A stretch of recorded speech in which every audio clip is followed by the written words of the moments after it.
Hello, I am Riyas കൈമൻസ്. Car ഡീറ്റെയിലുമായി ബന്ധപ്പെട്ട ക്വസ്റ്റ്യൻ ആൻസർ സീരീസ് ആണ് നമ്മൾ കണ്ടിന്യൂ ചെയ്യുന്നത്.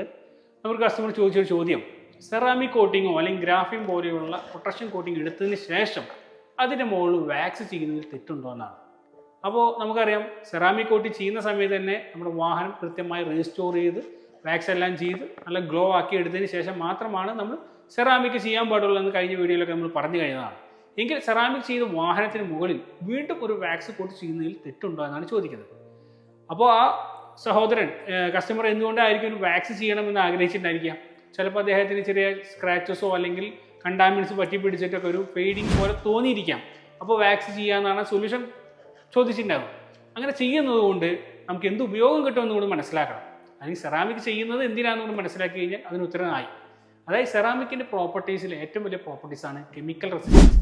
അതായത് നിലവിലുള്ള സെറാമിക്കിൻ്റെ മുകളിൽ വാക്സ് പോലെയുള്ള ഏത് പാർട്ടിക്കിൾസും ആയി കഴിഞ്ഞാൽ അത് കെമിക്കൽ റെസിസ്റ്റൻസ് ചെയ്തുകൊണ്ട് അതിന് മുകളിൽ സ്റ്റിക്കും ചെയ്യാനോ അതിന് ഡ്യൂറബിലിറ്റി ഒന്നും എൻഷുർ ചെയ്യില്ല നമുക്കറിയാം. അപ്പോൾ പിന്നെ എന്തിനാണ് വാക്സ് ചെയ്യുന്നത്?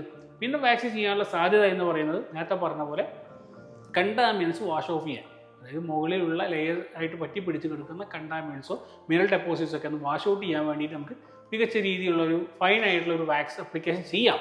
പക്ഷേ ചെയ്തതിന് ശേഷം നിങ്ങൾ കൃത്യമായി IPA പോലെയുള്ള ഐസോപ്രോപ്പിലിൻ ആൽക്കഹോൾ പോലെയുള്ള പ്രീ ക്ലീനേഴ്സ് ഉപയോഗിച്ചുകൊണ്ട് അതിൻ്റെ കൃത്യമായി മെയിൻറ്റെയിൻ ചെയ്തിട്ട് ആ വാക്സിനകത്ത് പറ്റി പിടിച്ചിരിക്കുന്ന അല്ലെങ്കിൽ അമോണിയ പോലെയുള്ള കെമിക്കൽസിനെ എല്ലാം തന്നെ വാഷ് ഔട്ട് ചെയ്തുകൊണ്ട് വീണ്ടും സെറാമിക്കിൻ്റെ ഒരു ടോപ്പ് കോട്ട് അടിക്കണം. മെയിൻ്റനൻസ് കോട്ടിന് ഉപയോഗിക്കപ്പെടുത്തുന്ന ടോപ്പ് ലെയർ കോട്ട് എന്ന് പറയുന്ന ആ സ്പ്രേയെങ്കിലും ഉപയോഗിച്ചിട്ട് നിങ്ങളുടെ സെറാമിക്കിൻ്റെ പ്രോപ്പർട്ടീസ് റീറ്റെയിൻ ചെയ്യണം.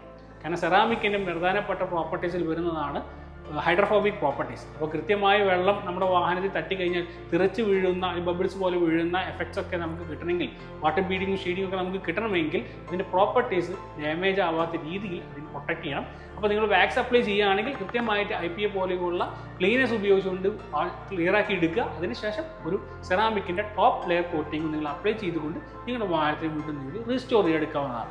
സോ ഇത്തരത്തിലുള്ള സംശയങ്ങൾ നിങ്ങൾക്കുണ്ടെങ്കിൽ തീർച്ചയായിട്ടും കമൻറ്റ് ബോക്സിൽ കമൻറ്റ് ചെയ്യുക.